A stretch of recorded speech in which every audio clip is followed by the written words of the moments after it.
Hi, and welcome to Ask Elly Intuitive Insights, your questions answered. Today, we are going to embark on one of the most extraordinary and controversial subjects in the entire field of psi consciousness and human potential. Today, my guest is Christopher Robinson, who's widely known as the Dream Detective. And for over 40 years, Christopher has claimed something very astonishing that he dreams the future. Okay, so I know that this is possible, okay? And Christopher is going to have this great conversation with me today to go into this. He has documented collaborations with the UK police and intelligence agencies. He has experiments at the University of Arizona with odds against the chance in billions. And his work was reviewed by the NSA in a classified post, 9/11 program, confirmed publicly by a whistleblower, Thomas Drake, a former senior NSA executive with top secret clearance. And today we're going to explore the evidence, the controversies, the scientific anomalies, and the bigger question behind it all. If even one of Robinson's impossible hits is real, what does this mean for the rest of us? Okay, well, those of you who work with me and who know me know where this is going. So get ready because this conversation today is going to stretch your worldview if you are new to the channel. So, welcome today, Christopher Robinson. Hi, Christopher, and welcome, welcome, welcome. I'm so excited to have you here. You were our guest last January for the Metaphysical Frontier Summit, and you had some incredible stories, and I've wanted to connect with you since then. And well, thank you for your time, and here we are. Here we are. You're most Okay, so welcome. You so really are most welcome.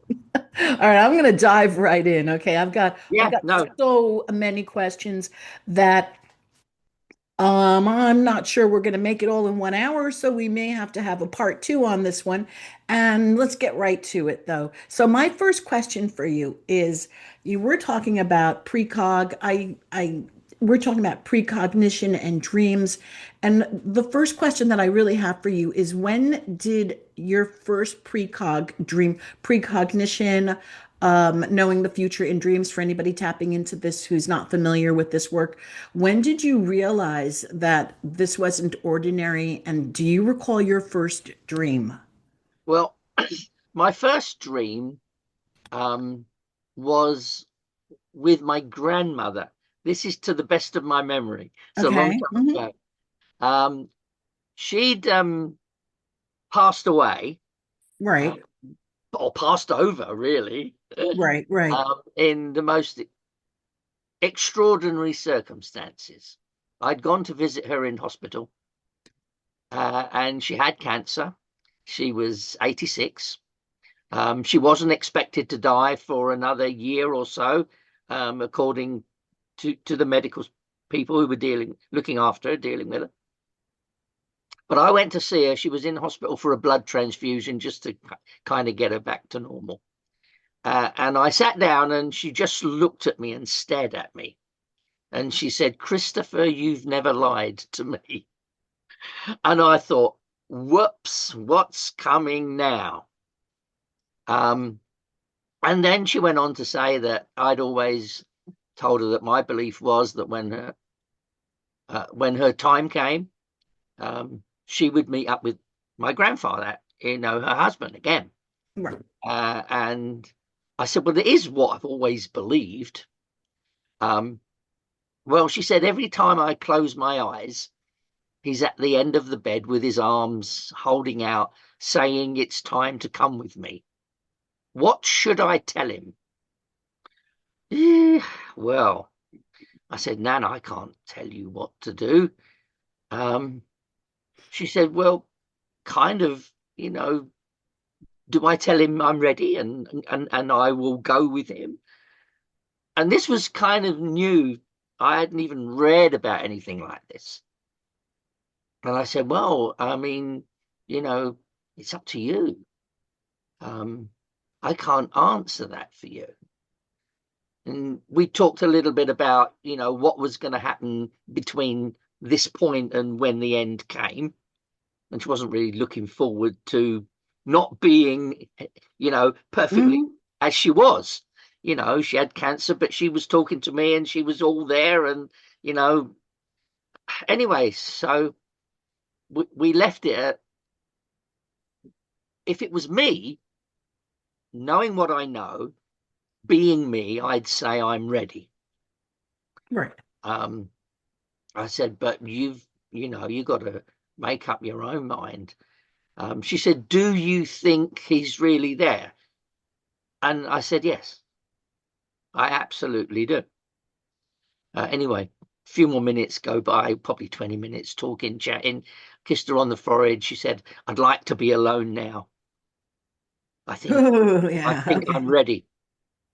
Well, I walked from the bed through one set of double doors, through another set of double doors, into a corridor to go to where my car was parked.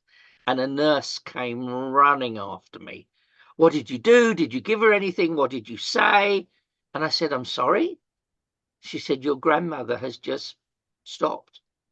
Her heart has just stopped beating and she's died. We're not Wow. expecting that. Are you sure you didn't give her anything? And I'm Yeah, thinking, yeah. no, I didn't give her anything. I didn't even give her some sweets or anything. So they kind of treated that as a bit suspicious. I was going to say you gave her permission. I gave her permission, but the hospital weren't that happy that she died Of course. unexpectedly within moments of her grandson being next to her. Of course. Of course. So Of they course. had to do a post-mortem. Oh, goodness. So they had to do that. But I gave her permission. I reassured her he was there. Um, my family were really not happy when I told them the conversation that we'd had. Oh, interesting. Yeah. But she came back into the dreams. The reason I'm telling you this is she Hmm. started appearing very, very often. Uh, Wow. Wow. Wow. and and the very first one that I can remember, at least remember sitting here now, is I had a Porsche 924 sports car. Hmm. And it was the middle of the night. And she woke me up and she said, Christopher, they're stealing your car. So I got up and I've gone out to where the car was parked, which wasn't far from, it wasn't outside my home, but it was on a parking area, where you do park. Um, and I chased off two people, screaming at them down the lane. Oh my God. All They right. That's were they were trying to steal yeah. my car. Yeah. They were, Yeah, no, I and believe you. and I believe you. so that's I'm not a kind of skeptic. I'm not no, a no, skeptic, Christopher. but no, no, but that was kind of the first one Yeah, yeah, that yeah. I can remember that was, you know, warning me of something that was in real time, Yeah, yeah. Wow. happening. Right, Uh, right, right. That's and it went on from there. I mean, she is, um, she's not as often in my dreams now, um, but she's still around, you know. uh, And I mhm, think if something something I needed to know, importantly needed to know, either um, my grandmother or somebody else who regularly visits my dreams and mhm. takes me off to different places would warn me. Right, right, right. So that was kind of the first personal one. The one that rocked the boat Yeah. This is the was, one, right? Oh. yeah, this is the one that really rocked the boat. And there'd been lots of little bits and pieces, and you wonder and you're not sure. And, because I'm a skeptic, I'm not somebody Right. absolutely, certainly at this point, I'm not somebody that absolutely, yeah, this is true. Um, there was a police officer a soldier, and my grandparents floating around in a dream. Mm-hmm. And they kind of took different roles. And it's a long time ago, so I can't exactly remember how and who was at what point. Um, but basically, in the dream, I was taken from London, um, looking down on a motor vehicle, driving out on what is the westway towards London's main Heathrow Airport. And in this dream, I'm looking down, and there are two dogs driving the car. I'll come to the dogs bit in a minute, which then turned into people. And we went out, and I was just like a police helicopter, I suppose, watching them go along. They pulled into a parking area near the airport. They met with two other people. They passed them something, and then they drove back into London. The point there is, who do I follow? Right, right. And I was guided to follow the ones into the airport. And I can't be 100% sure who was doing what talking. But my grandparents, because they lived near there, I kind of, it was their patch, if you like. Mm-hmm. Mm-hmm. And the soldier and a police officer. Um, Mm-hmm. so I followed them into the airport, again, like a police helicopter.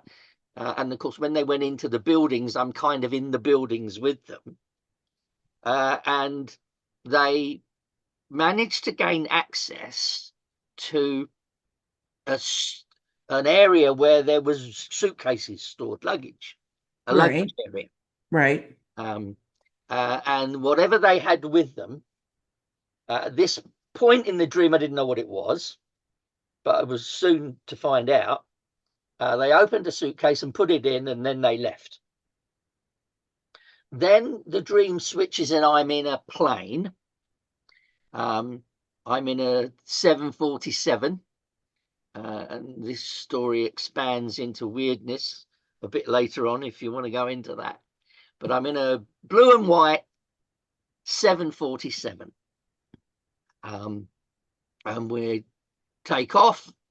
We climb to, I don't know, 30,000, 35,000 feet, just getting up to cruising altitude, leveling off. The plane explodes, and we all fall to the ground and we're all dead. I mean, this is like, whoa. So you're dead in your dream. So I'm dead now in the dream. Okay. Yeah. All right. I have a question about that, but we'll come back. All right. Yeah. Mm-hmm. So, Mm-hmm. so, so I'm dead, but when I get to onto the ground, I'm back me again. Okay. So So you're not dead. I Okay. experienced death, but I'm still dreaming that I'm there. Uh, Right, right. and that really, that was December the 21st, 1988. Mm-hmm. Um, that really got me upset. So on the lunchtime that day, I met up with two Scotland Yard police officers, Mm-hmm. and I told them about the dream. Mm-hmm. And I told them I really believe this is going to happen. Mm-hmm. And I insisted on making a statement. And we had a discussion about whether I should do that, Mm-hmm. Mm-hmm. because they said to me, and these were two officers that I knew quite well. Okay. Mm-hmm. Um, um, should I do that? Because if you, Christopher, look, we can just forget this. Right. But if you insist on making a statement, we've got to file it. Right. It's going to have to go into the system about a Right. terrorist attack that Right. you say is going to happen. Right. I said, go for it. And then we talked about what we might be able to do about it. And we're now kind of like 1 o'clock lunchtime. Um, what do we do? And I said, well, I can't do anything other than tell you.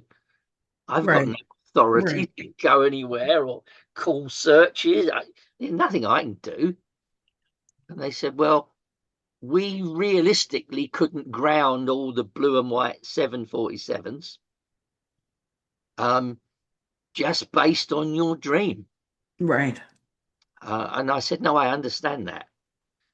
I went into the details of who delivered the bomb to them, and the fact that they had somehow broken into a storage area. And I left the meeting to come home. Got home. I had other things to do in London. I got home about 6, 6:30. Got into the house. Lorraine was cooking the dinner. My son was, what was he, 3? He was in bed. Television was on. About 7:00, maybe minutes before, maybe minutes afterwards, it came onto the television that a plane had disappeared off the radar screens, that had taken off from Heathrow Airport over Scotland. And I began to cry. Mm. I'm not somebody that cries very often, but I just began to cry because I suddenly realized I'd witnessed, I'd known in advance 200 or 300 people were now dead that weren't dead when I woke up this morning. And I can't imagine how to explain it. It's just, you're just absolutely unbelievable, crying, upset. What did I do? Should I have done more? Right. And then the phone rang, and it was Detective Inspector Paul Aylott, who I knew. And his words were, "What have you done now?" Oh God. Mm-hmm. I said, "What do you mean? What have..." They didn't know that I'd met Chris Watt and Hugh Morgan in London and given this information to Scotland Yard, because I hadn't had contact with him that day. I said, "What do you mean?" He said, you went and made a statement at the yard." I said, "Yes." He said, "Well, do you know what's happened?" I said, "I've just seen it on the news." He said, "Well, I've managed to talk them out of arresting you tonight." I was going to say that earlier. Okay. He said, I've Oh managed to no. Mm-hmm. I've managed to talk them out of arresting you tonight.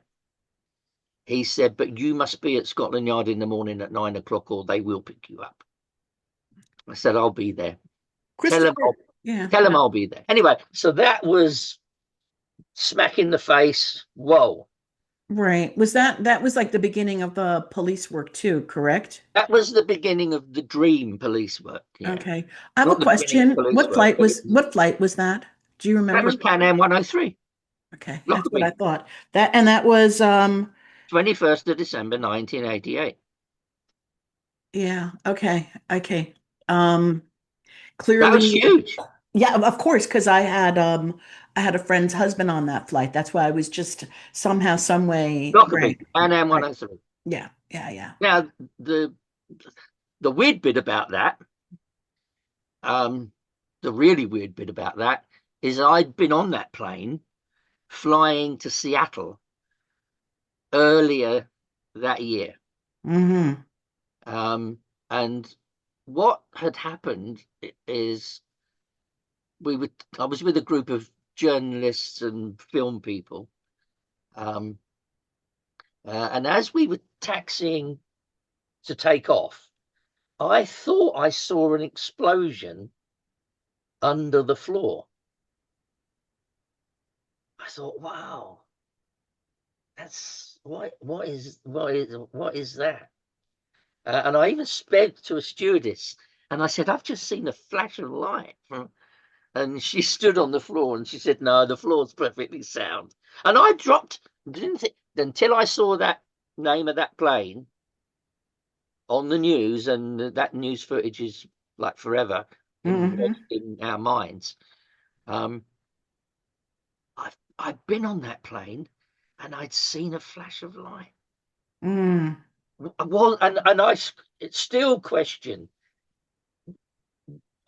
how did I see even that connection? I mean, I don't know how this universe works, but Right, right. but Well, anyway, yeah. so there was something even more unusual about that plane. It is a plane I'd actually flown in, and I'd had an experience of a flash of light under the floor. Yeah, yeah.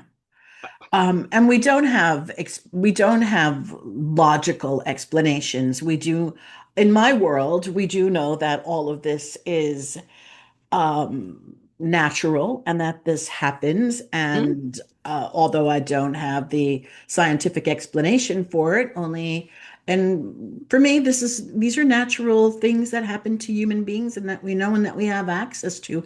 And some people have more access to it than others. And that's, you're very fine-tuned into this, yeah, into the realm. yeah, You're a yeah, receiver, just, a big radio receiver or whatever you want mm, to call it now. yeah. But that is one wild story. Did you ever find what were the dogs? What were they Well, symbolic ever of? since then, if I see a dog in a dream, I know it's a terrorist dream. Ah, So okay. it's my cue. Okay. Write this down. This is a terrorist dream. Okay. All They right. later become people, but Yeah. you have. I mean, I don't even know who chose that as symbols. I mean, but Right. you're in dreams all the time, and you can't. How do you know it's a terrorist dream? Well, it's really simple with me because the people start as dogs, Okay. All and right. the So fiercer they are, and that's been constant still today. It's wow. still today. Oh, Christopher, how what's life like now? Are you I mean, we can talk about I've got a whole list of things Yeah. where, yeah, but what's it like right now for you? And then we can go back into the other episodes of the past. But what's happening right now? Um. So right now, I'm just 74, nearly 75 years old. Well, you Um, look wonderful. Hmm. um, yeah, I just had some good news as well, actually, from my cardiologist. Okay, good. Did you dream it before? Well, I I had a really strange dream last night, and I wondered what it meant.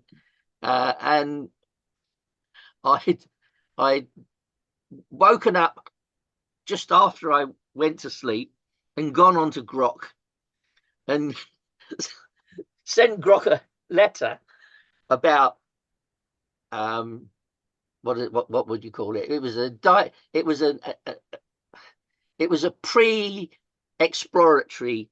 So they'd done examinations, blood pressure, ECG, things like that, and they'd sent me for a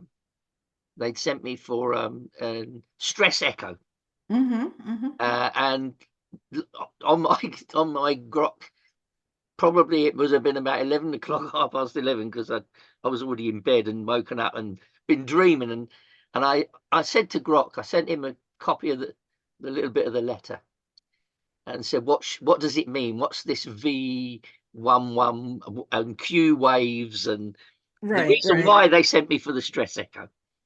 And then I got a lovely reply, Grok, saying that this is what it means, and asking me when was the stress echo. I said it was about 8 weeks ago, and he said, "Well, you need to get the results in the morning. Get onto the cardiology and get because 8 weeks is too long not to know what the results are, Hmm. unless Hmm. there's nothing really to worry about and you've been put to the bottom of the pile." He said, "But you need to know." Anyway, the letter came today. Oh, that's funny. Hmm. Yeah, that's really funny.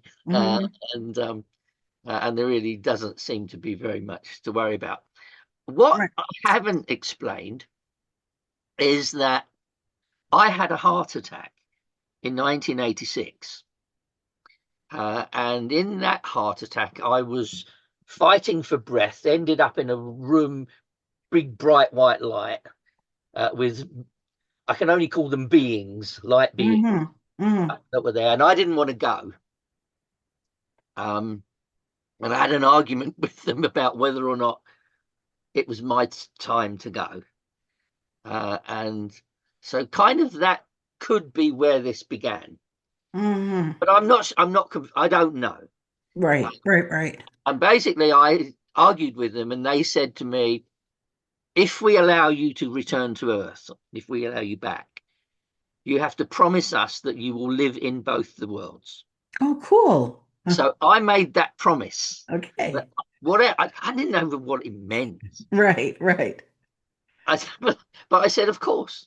But I am someone who keeps promises. If I say I'll do something, I will do absolutely everything I can to make sure I carry that out. Um, and a lot of people have said maybe that's the beginning of this. Right. Well, I think that the person who knows if that's the beginning of it is you. And I think my opinion is that you can I'm probably. still not sure. Okay. Okay. I'm still not sure. All right. Well, it could have been decided before birth, right? For all we Well, know, right? people I've met in America when after 9/11, very senior intelligence people, um, two of them particularly said you chose all this before you were born. Yeah. Yeah. Well, and And that's a it's belief that, possible. Yeah. right. Again, how do we How know? do we know? That's right. Mm-hmm. How Mm-hmm. do we know? Yeah. So can we talk about, let's talk, well, I guess you're okay. You sent me a lot of this stuff. So I think we're good with this. Um, where I'm looking over here, where you had like these results that were like basically 1 in a billion or something like that. Do you remember that? Oh Well, yeah. obviously, Yeah, they yeah, can you tell us about that? Um, I'm looking for that right now. I'm looking for it in the news, in the email that you sent me. But how about you could just tell me and then it'll be easier for me to which ones? remember. Because I since the advent of AI and Grok, which is the Yeah, yeah, Twitter yeah. Grok, Hmm. um, it's been possible for me as a non-academic, non-scientist, not that's not anything that was remotely my life, um, to feed in this what happened and get some statistics, get some odds back. Right. Isn't that, yeah. And the I fed in the Lockerbie, and that comes like something like 10 to the minus 12 or something as chance. I think I've said that right. I'm not even a mathematician, You but neither am I. yeah, but you know, billions to one. Right, right, Even right. even counting for all, and they say there's so many people dream every night, and even for the first one, it never happened to me before. No history, no track record, and of course, the more you go on, Grok's been explaining to me this AI is amazing. I know, I know. Is it been educating me that the more hits you have, the more exponentially impossible it is to be chance. Yeah, yeah. And there was I don't know which one you're thinking of because I've put lots of them through Grok. Let me tell you another one if it might be the one. I dreamt of a plane crash again, Again. a military aircraft, and this was 91 or 92. I think it was around March time. To look it up, it was a Canberra bomber that crashed on takeoff from RAF Witten, Wyton.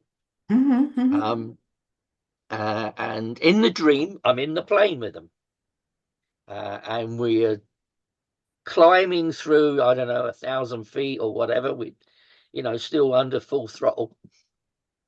And the pilot, so if you imagine the cockpit, pilot on the left facing forward, um, co-pilot or flight engineer, whatever they call him in the RAF, and then a navigator sitting side on, and Hmm. I'm kind of in the middle.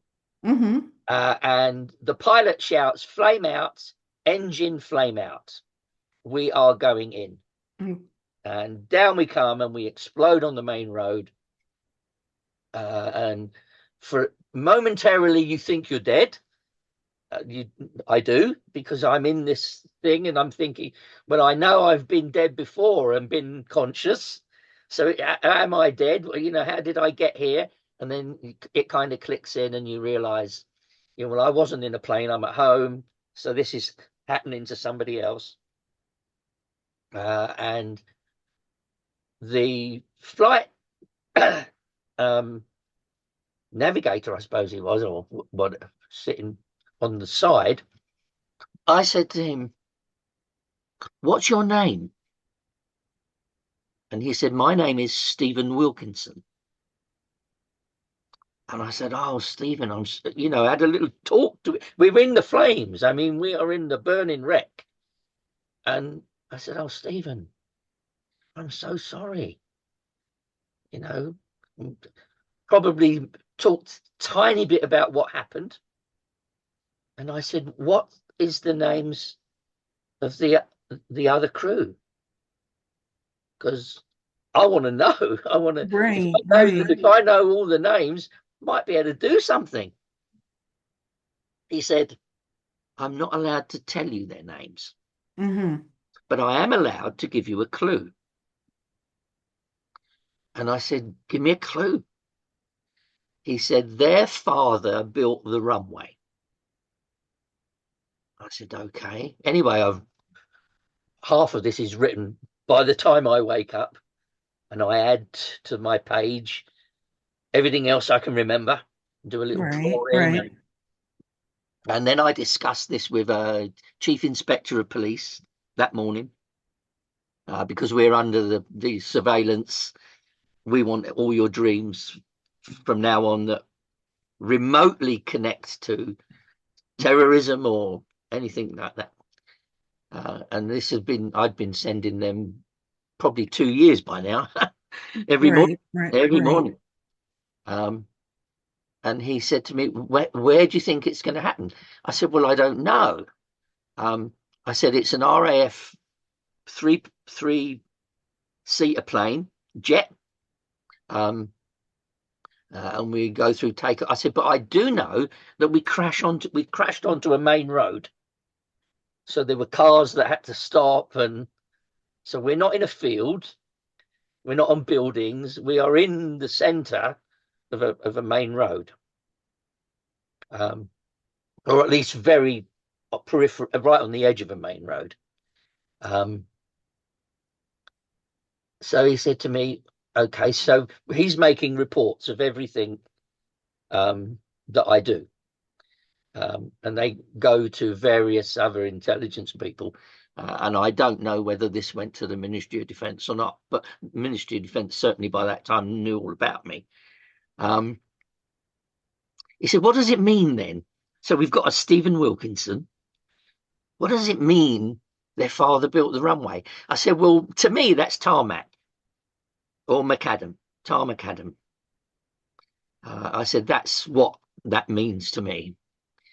And he said, "Okay, so we've got names similar to tarmac Adam." I said, "Well, I can only tell you what Stephen said. Right, right. Stephen Wilkinson is Stephen Wilkinson." And the clue to the other two, it turned out the plane crashed, I think, 3 or 4 days later. Um, it was Stephen Wilkinson. The pilot was Group Captain McEndrick, and the other pilot was Adams. So we've got Wow. Mac Adams and Stephen Wilkinson. Now that's not that hard a push, is it, from tarmac? No, no. You know, what do you do with this information when Well, it's like, I just like, this is a rhetorical question. I mean, I know you go to the police yeah. but again, what does one do when this information comes? Because I Well, want to, let's assume I wasn't under evaluation still, and I was accepted to the point where we could have done something. The RAF because we know who it is, Royal Air Force, could have found a Stephen Wilkinson Right. who was going to be doing a flight with two other people that week, or I mean, I know you can say how far do you go into the future. I usually see things within a week Mm-hmm. once we get Mm-hmm. to that really visual point. Mm-hmm. What could they have done? Well, they could have pulled them from flying duty. Don't let them go anywhere. Right. Certainly don't let them go anywhere as three of them, because the crew would be. I'm, Right. I'm not in Right. the Air Force, but I'm assuming the crew is put together from some kind of roster. So we got Group Captain McKendrick, we've got Adams, and we've got Stephen Wilkinson, and they don't always fly together unless they are. I mean, and I'm not. I don't know. I'm not in the RAF. Right, right. Because I was going to say this raises other questions, right? Mm, Whereas, well, mm. if it's their time to go, if that's part of our If philosophy and belief, if that is part of it, if that's part of it, then there's no stop. There's no, it's like a one, actually, it's like a one step beyond. Do you remember that TV show, yes, One Step yeah, Beyond? It's all yeah, like one step beyond stuff, yeah, and it's yeah, real. It's yeah. real. And maybe you would have prevented that particular incident. Only we don't know if there would have been another one if it was their time to go. Exactly. So what do you do with it? Give them choices, though. If we do have that information, then to give them the free choice to either get on that plane together Or not. or Yeah, not. Yeah. yeah, yeah. Yeah. I mean, very quickly, I'll just pipe in here. There have been things I've stopped and saved hundreds of lives. Hmm. So you can sometimes Yeah. do things which change what was otherwise going to happen. Yeah. Yeah. I mean um and this is I mean the odds of knowing the names. I think it was one in 35 billion or something to get those three names and crash onto a road and probably Right. caused by a flame out.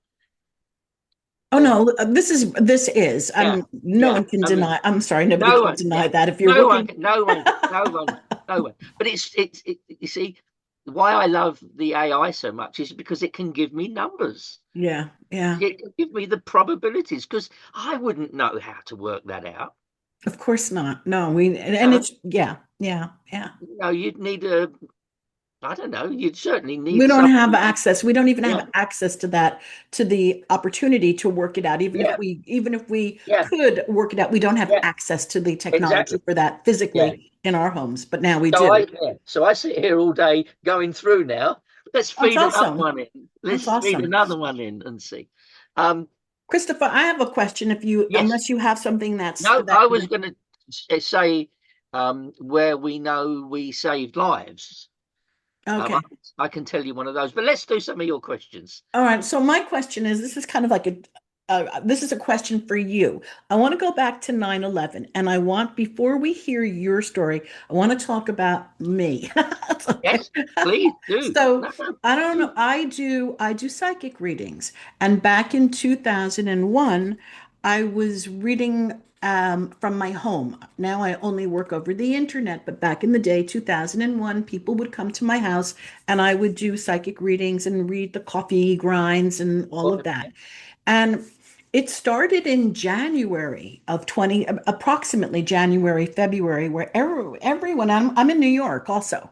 So Mhm. people were coming to my home and I kept seeing this. This is 2001. This is the beginning. I kept seeing over and over and over again the New Yorkers that were coming to my home. I would see this huge tragedy happening, and I couldn't tell. I never knew what it was. I couldn't tell what it was. I would see this tragedy over and over and over again. And I remember telling my mom, like, well, I don't know what this is going to be. I can't clearly see it. Could it be a hurricane? Could it be like, what is this, a national? I couldn't, Christopher, I couldn't see it. No, And I then understand. on the Saturday before 9/11, I had my first panic attack. I've never had a panic attack in my entire life.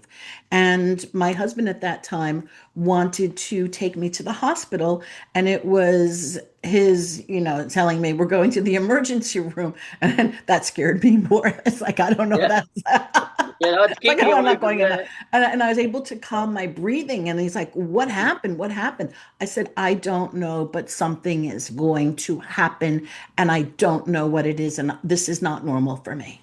And it Mm, was, I never even put any of the pieces together, Christopher. It was my mother who put all the pieces together for me. She said, all those readings, all those months, you saw 9/11. Your panic attack was mm, 9/11. It never occurred to me that I never put the pieces together. mm, So explain to me. So I've had that happen one more time, big time, which was in 2008 before the financial crisis happened, mhm, where physically my stomach like almost dropped out of my body. Okay. mhm. And but that was before. So what do I, it's like, well, now I know something is off. Something's going to happen, and I am clueless as to what it is. So tell me about 9/11. Okay, so by the time we got to a couple of years before 9/11, I was taken very seriously indeed when I saw something. Mm-hmm. Um, and I'd been out with police on operations. We've really grasped ways of um, using some of it. In fact, there's a couple of programs where couple of senior police officers have said in their interviews on TV shows, you know, whatever else you think, there have been occasions. We don't go into all the details of what they were, um, but well, it's been really useful. Um, so 19, 1999, my lawyer died. Okay. And the very first dream with Howard, um, after he died, was warning me that um, the roof on his summer house was going to catch fire. And I was thinking, Howard, how is the roof on your summer house going to catch fire? So he's probably, again, there's a whole big story of which we just don't have time to go into. But um, when they arranged his funeral, I obviously went to his funeral, and I went back to his house. And I'm thinking, how is your summer house roof going to catch fire? His partner had arranged fireworks on the roof of the summer house. And when he started to let them off, we had the hose ready. Okay. Because I said, Alex, I said, you can't set fireworks off on the roof. But he'd made this big elaborate frame with a display. And anyway, so that was for real. I'm thinking, gee. And we did. We had a hose ready in case Right, something right, happened. right, right. And we needed it. And it didn't really catch fire because everything You was had the ready. host. Yeah, We right. had it ready. Absolutely. So Hmm. that was, you know, and the next thing Howard told me was then the roof of his drawing room was going to leak. And we had to move his table because it was a very beautiful, um, I don't know if it's an antique table, but fine inlaid, you know, not to get wet. Hmm. Hmm. So we moved his table into another room with great difficulty. And within a couple of days, we had a huge storm and he had a problem and that roof leaked and it would have Hmm. ruined the table. Hmm. Hmm. The next thing from Howard was planes crashing into tall buildings that had been hijacked. Oh, wow. Okay. Hmm. Didn't know where, no idea, could have been anywhere in the world. And I remember at 5 o'clock in the morning, I rang through to our the people that I was plugged into, intelligence people. They 24-hour number. This was 5 in the morning. Log this now. Hijacked planes crashing into tall buildings. And that was 99. And that was it for, well, all through 2000. I was really worried about that. And one of the police operations I was involved in, everybody's telephone was monitored, including mine. For continuity, mine, not as a suspect. Right, right. No. Mm-hmm. And I was getting really anxious about a plot to hijack planes by certain people and crash them into buildings. And I was talking to people about it, getting rather busy. And I was called to a meeting. And this is how it really got to America and how it all began from 9/11 onwards. Well, before 9/11 and going on. I was called to a meeting by what there are. I don't know whether you have them. They're called special branch here. They're kind of above the normal police, Mm-hmm. very political, anything really sensitive, but under MI5 or, so the bridge between Mm-hmm. normal and the two intelligence services, secret intelligence services. Anyway, they called me to a meeting. The meeting was at the American War Cemetery in Madingley, Cambridge. And it was, I don't know if it was 8 o'clock in the morning or 9 o'clock in the morning. I think it might have been 8 o'clock in the morning. And it was in February. So I've turned up at this meeting, and there's two special branch officers there. One I know, one I don't.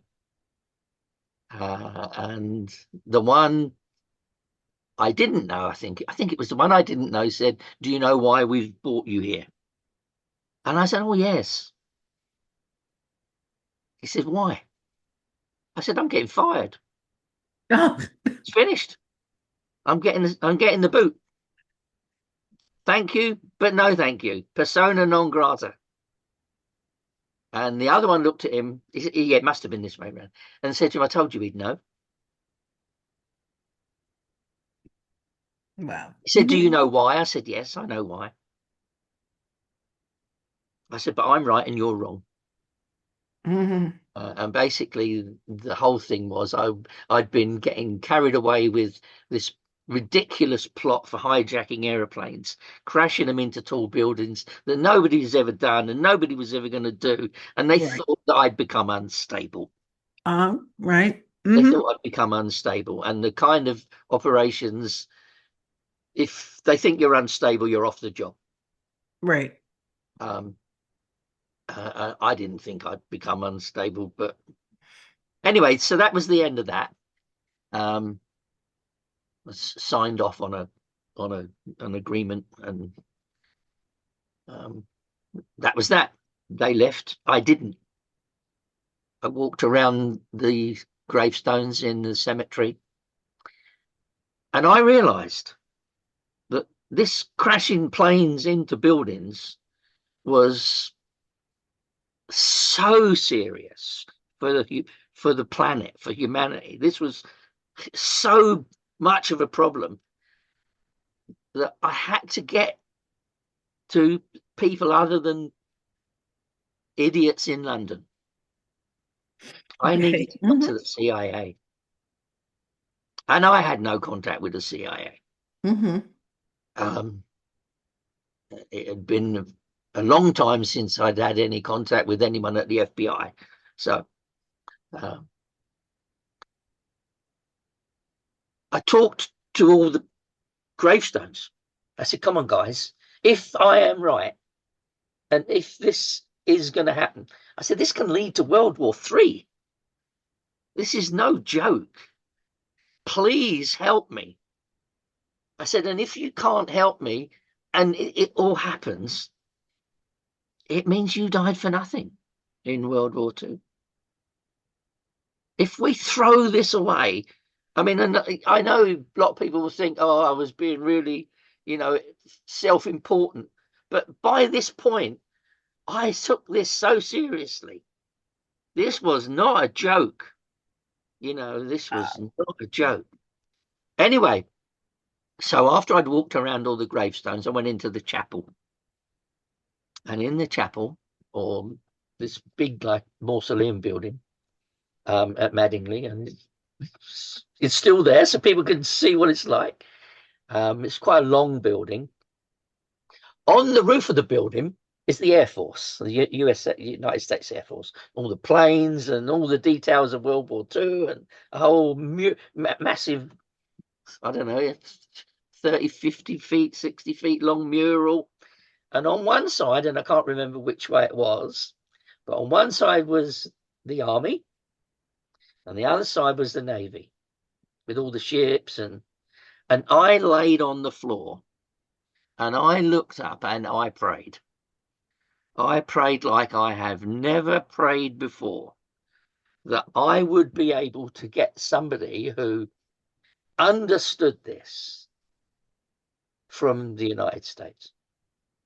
I didn't believe it was a coincidence that they had selected an American war cemetery for the meeting. I'd never been there before, not with them, not with anybody else. Mm-hmm. And I don't believe in coincidences. I don't either. This has been going on a long time. Something is going on here. Anyway, so I stayed there. I took some pictures in and around the cemetery, and I came home. And I think that would have been like a Monday or a Tuesday. I can check as I look at the date on the pictures I took. But anyway, so this was in February 2001. The following weekend, through my letterbox, and I was at that time a subscriber to Psychic News, a weekly newspaper. On the front page is Gary Schwartz and his research into mediums and all the other things he does. Picture of him splashed right on the front page. And I looked at it and I thought, yes. So I contacted him. And that's how we went forward. And that's how we got to the Arizona experiments. And that's when we got to just before 9/11. And that's when we got to 9/11. So, And what did they do with the information that you provided them with? well, I've learned a lot since. Okay. I've learned a lot since. Did I send you the link to Tom Drake's Yes, yes, podcast? yes, He yes. talks about the project that I was clearly plugged into that nobody knew about. Why wasn't action taken? Why? Well, I mean, who knows? Right, right. But I was definitely being monitored, and I can guarantee that I was. I'll tell you why. Because I did all the Arizona experiments. I had the dream about 9/11 while I was on the experiments. While I was dreaming on the experiments, I dreamt that they were being monitored by the US intelligence. Okay. I hadn't been told that they were. Gary had spoken to people in British intelligence. It was a reasonably good assumption that somebody was overseeing it. I'm a foreigner coming into a country talking about terrorist things. It stands to reason that somebody was hovering in the background. Of course. Yeah, of course. But I wasn't told anything about that, and I didn't need to know anyway. I mean, it didn't matter.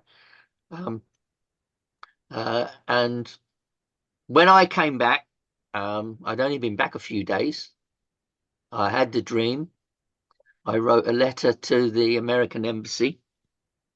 The day of 9/11, and it's a Tuesday. We're watching. Well, what happened was my neighbor across the street, who knew that I'd been going on about this for ages, came and knocked on my door. Chris, turn the television on, turn the television on. So we put my television on, and the first plane had gone in. The second plane hadn't. And I kind of froze.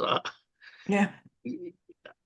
I mean, gee, and a million things go through my mind because, if you think warning of Pan Am 103 to Scotland Yard is big, shit, this is going to hit the fan Mm-hmm. in a way that you can't even imagine.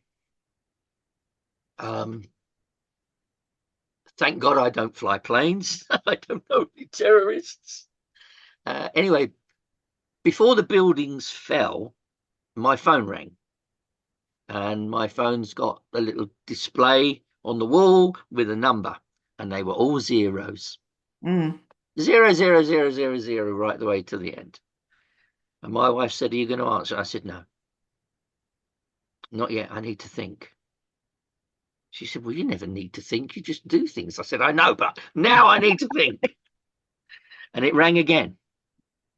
And I didn't pick it up because I'm still thinking, how do I know who this is. I mean, this is serious.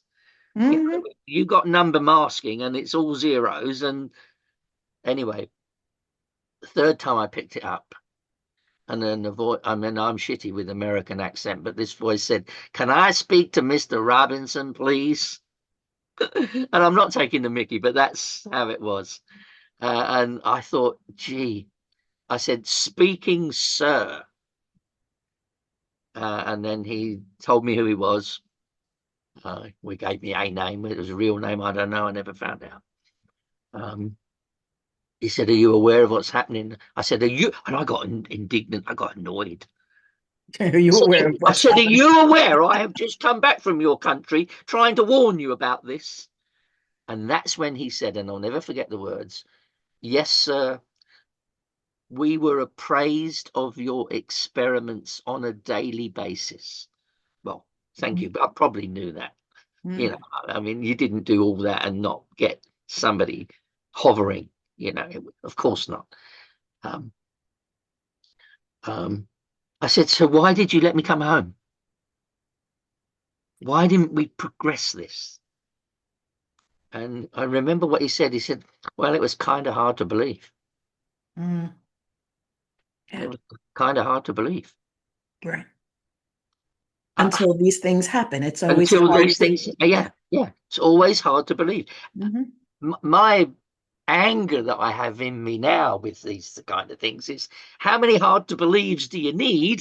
Mm-hmm. And Mm-hmm. I've now got Grok showing me 35 million to one or a billion to one, and now I mean, if things go on and I get more information about things, I haven't had anything that was specific for a long time, but I'm watching what's generally happening to the world.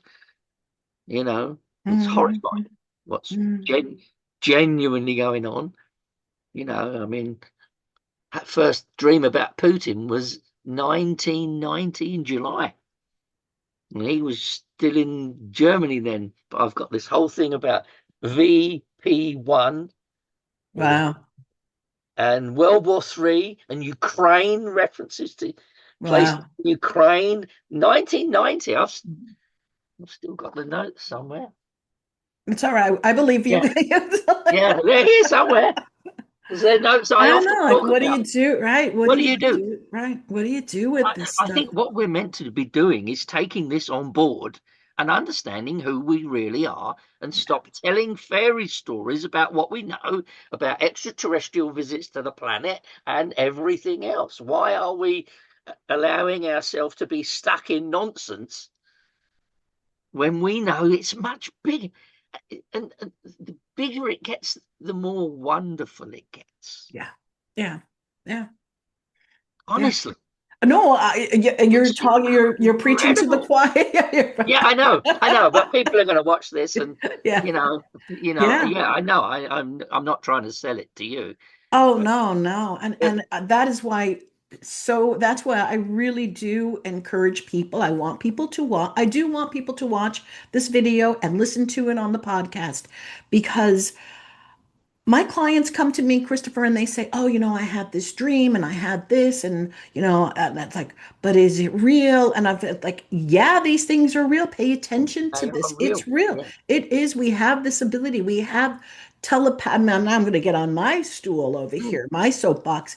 We do have. We can think of. We have this telepath. We are all yeah. connected into this much larger program that we don't even know an iota about.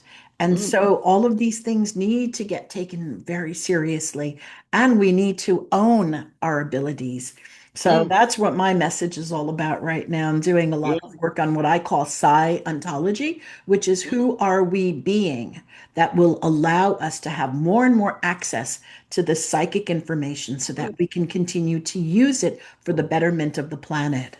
Yeah. I mean, the, the first thing you have to accept is that at least some of our experiences are real.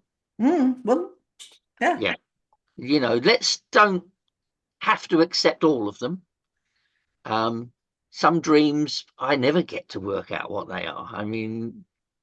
I don't know. Where did that came from? What does that mean? But you learn, or at least I've learned.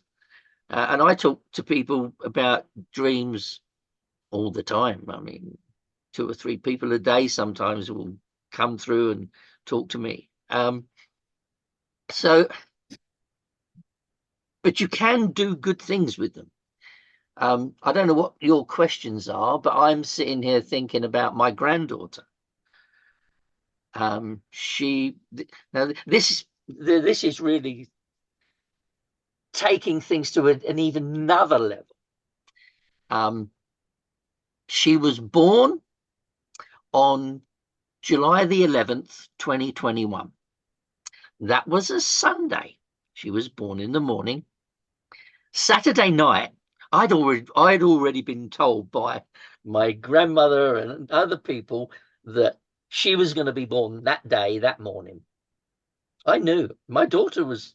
So Mhm. Saturday night, my daughter Danielle phoned me up. She said, "Dad, nothing's happening. Could you be wrong?" And I said, "Well, it isn't me that's wrong. If it's wrong, it's not because of me. I'm only telling you."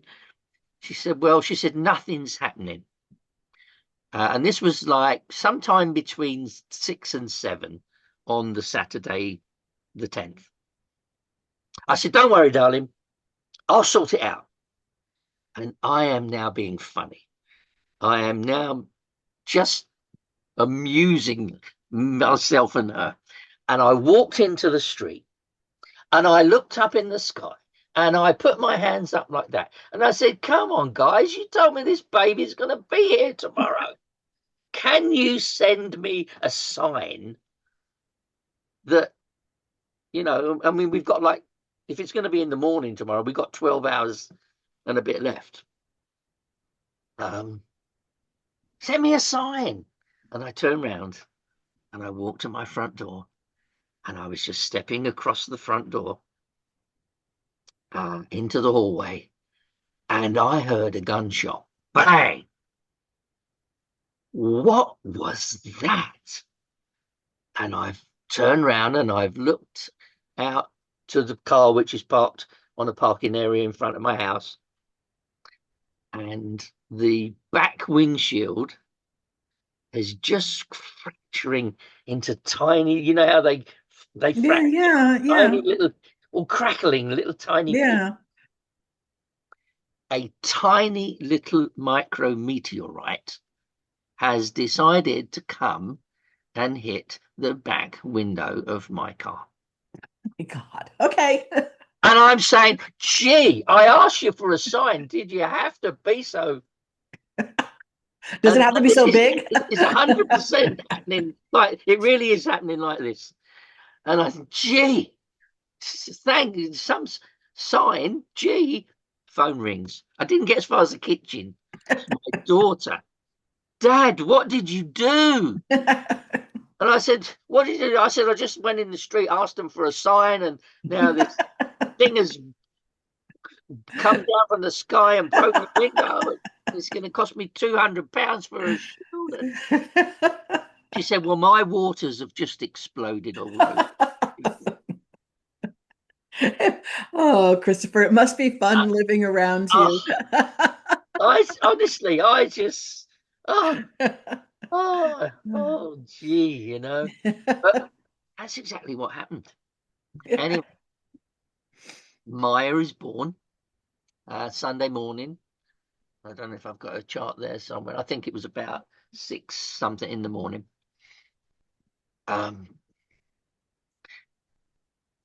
This is all COVID time. Yeah. Go to the hospital, can't do this, can't do that. But when I eventually went to see her, she was less than a week old anyway, for argument's sake, for accuracy. For sure she wasn't a week old. And I went to see her because my friend Lucy had been in the dream the night before and handed me a little baby and said, if you don't do exactly what we tell you to do, she is going to die. Oh, God. And I woke up, but bawling my eyes out. As I said before, I don't cry very often. I was sobbing. I'm not going to let it happen. I won't let it happen. I'm not going to let it happen. And she said she's going to get cancer. And she's like less than a week old. So phoned Danielle. I said, what's wrong with the baby? She said, oh, she's got a little spot come up on her bottom, like a birthmark. Keeping it very brief for you, the birthmark got bigger and bigger. We ended up at Great Ormond Street Children's Hospital, but it doesn't become cancer. And I said, yes, it does. And they said, no, it doesn't. She developed a yolk sac tumor just before she was 2. But because of the dreams and because of all the actions we took, we found it was there. She was going to have a biopsy and a line put in for the chemo. And again, it wasn't my nan, it was Lucy, who I'm looking at right now. She said to me, you mustn't have the biopsy. Don't let them do the biopsy. So anyway, we're at the hospital that morning and they're ready to take her down and anesthetize her. And I don't know, the radiologist, surgeon, whoever he was talking to me and Maya's mum, my daughter. And this was just before the bank holiday weekend in May in 2023. And I said, this biopsy, I said, how long does it take to get the results? He said, well, it's bank holiday weekend and blah, blah, blah, blah, blah. But we'll probably have the results back within 2 weeks. And then we'll schedule, once we know what it is, chemo, whatever treatment, wherever we're going to go with it. And I said, well, in that case, you have just sentenced my granddaughter to death. I said, because she hasn't got that long. That chemo needs to start today. He said, well, we can't. I said, why not? He said, because we have to follow a protocol. He said, we can't just do things. It's all set out in the National Institute for Clinical Excellence guidelines. And I said, well, it doesn't matter. I said, you've just sentenced her to death.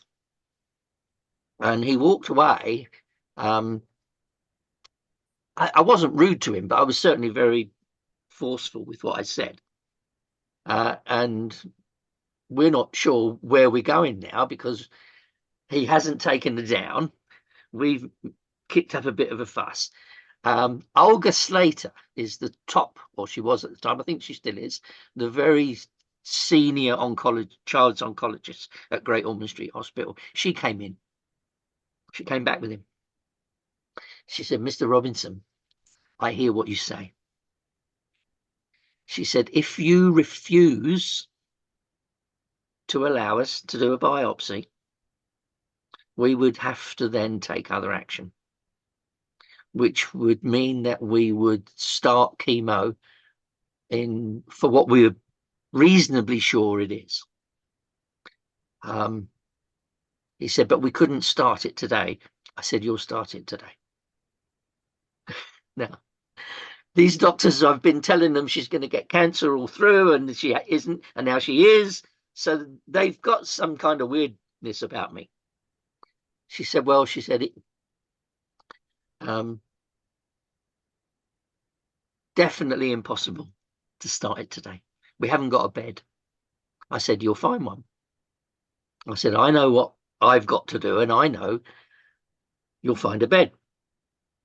Anyway, we let them put the Hickman line in, or whatever they call it in your country. It goes in, access to the arterial system.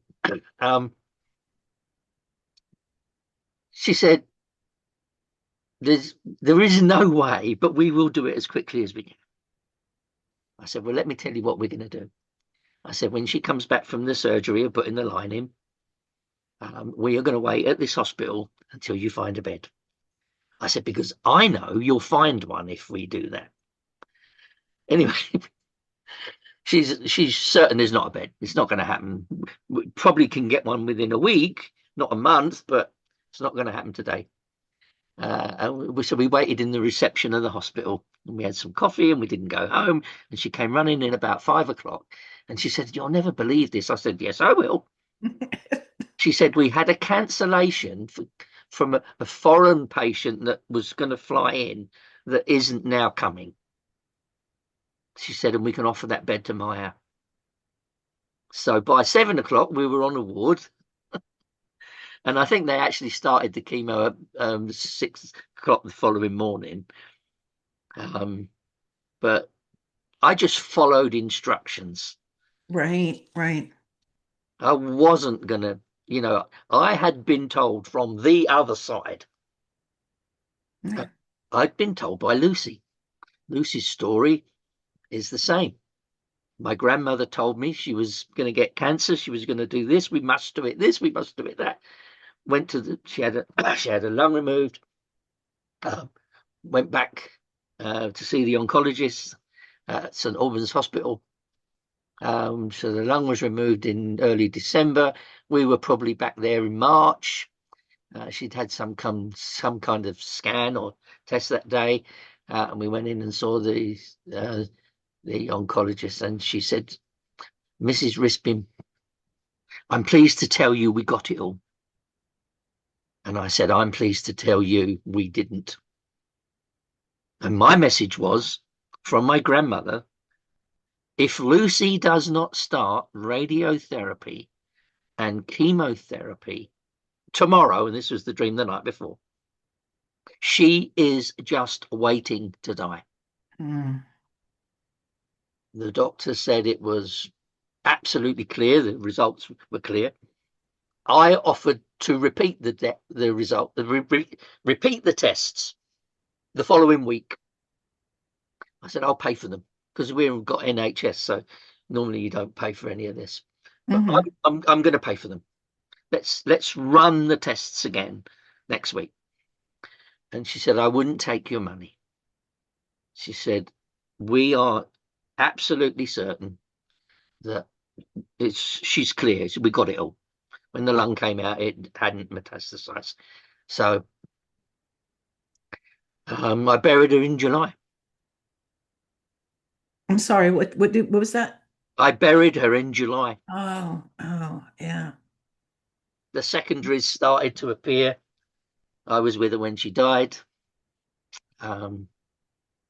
She's on the wall there. She's probably the most prolific visitor to my dreams since Wow. she passed away in 1996. She was the one that came and told me about Princess Diana going to get killed in a car accident. Keep away from it. Don't have anything to do with it. And a million other stories. Wow. But she died because we didn't make the doctors listen. But she pushed very hard, and I pushed very hard with the granddaughter, Maya. Yeah. And so far, she's beating all the odds. I was going to say, so Maya's doing well and all. Yeah, they said after surgery she has got a neurogenic bladder, so she was never going to be able to control her urine. I said that's not true. I've been told in the dream that she will get control back, uh, Hmm. and they said no. So this was 2 years ago now. Um, she came home from hospital with an indwelling catheter. They wanted to check her again at neurogenics, euro, whatever they call it. Anyway, whatever they eurogenics, I think they call it. Um, in I think the March, and if she couldn't do it by herself, they were suggesting this little surgery to put a pathway into the bladder, Hmm. which would be permanent. Um, I was told to reject that. My daughter Hmm. agreed. We rejected that. We kept we kept the catheter, Foley catheter, for 3 months. Went back again. They still want to do the surgery. She's not going to recover. Oh no! Last March this year, Hmm. went back again. The night before. Now this is what we noticed. Every time I did healing on her tummy, the balloon in the catheter went down, and we had to get a new one put in. Hmm. So the healing somehow burst or let down the retaining balloon. And this particular night, I said, "Well, we're going to the hospital tomorrow. Let's do some really lot of healing because we know the catheter will fall out if it's running the way that it always has, because the energy somehow Right. Right. lets the balloon down. I mean, you're not inside, but it's something going on." Hmm. Um, Hmm. so anyway, the catheter fell out that morning, but we're on the way to the hospital, so there's no big deal. When we get to the hospital, they said, "Where's her catheter?" Um, I said, "Well, it fell out this morning, but I'd done my, energy healing with her, and it always falls out if we do that." I said, "But I don't think it's going to need to go back this time." Hmm. Guess what? We came home without a catheter. She Beautiful has not story. had one since. Yeah. She has Beautiful not story. had one since. Amazing. Hmm. Again, you've got the information. Are you going to use it, or are you just going to ignore it? Right. Right. And Right. that's where we come back to your question. You know, if we don't act upon it, if we don't have confidence in it, of Hmm. course we don't get anywhere. That's right. Yeah. And I'm not suggesting everybody should go out and act on every dream that they have. But what I'm saying is, if you have spent any time working with your dreams, you will learn Yeah. There's what's a, right, and you'll yeah. learn what you don't ever. As I said, lots of them you don't. What on earth does that mean? But you'll learn that, Yeah. That and you build. you'll learn to Yeah, understand that yeah, knowing. and you Hmm. build a Yeah. relationship with The, those div- departed, yeah. with the beyond the spirit world. Yeah. Uh, there's, there's just, I don't know. I've been doing this for 40 years nearly now, Hmm. Yeah. and it's going to be 40 years that my nan died, and it first started in May when I went to the hospital.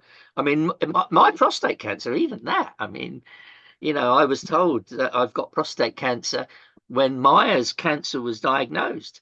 And I had a choice. Do I get myself involved in a whole load of nasty treatment and not have the time to be with my daughter and granddaughter? So I put mine off. Hmm. Hmm. And a year ago this month, I went to see the doctor myself. PSA test 32.7. Whoa, this 32.7. You're gonna 100%. You've got prostate cancer. I said, "I already know." I said, "I've known since 2001 when Right. when Maya was born. I've got all this information at the same time." Anyway, so we need to do some scan and a biopsy and all these things. So they did all that, and it was really funny because this poor doctor, he doesn't know me, and I'm sitting out in the waiting room for the results and a consultation. And I went in, and he sat me down, and He said, I'm really sorry to tell you. I said, don't be sorry to tell me. I know I've got prostate cancer. I know I've had it for the last 4 years or 3 years. I think it was probably 4 I'd had it. And he said, how do you know that? I said, oh, you haven't read my notes. Well, he'd only got the notes about this specific, PSA test, and I've not, been seeing that department before. So he said, so I can just say it. I said, just say it. I said, yes. Don't feel that it's a problem for me. I know what you're going to tell me. And he said, well, and it was interesting because he said, you say that you knew about it in 2001. And he put a piece of paper, he drew a line on it, he put little ends on, bookends on it. He said, that's where you got the cancer. He said, you're right in the middle. He said, if I had to say how long you'd had it, I'd say about 4 years. Yeah.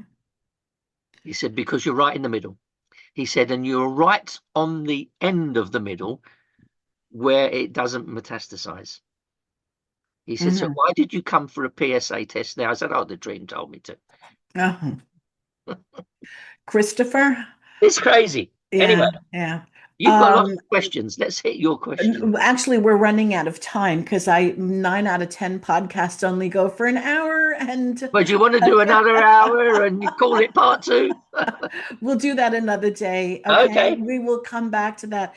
And I want to thank you so much. And I intend that people will reach out. I have your information, Yeah. there's your book, and also um, that we'll come back in our next conversation and maybe we can even work with people on that to guide them to start paying attention to change their lives the way you have changed yours and the lives of so many other people.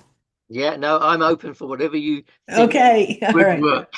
All All right. right. So thank you God so bless. much. Thank you. Thank Yeah. you. Thank you.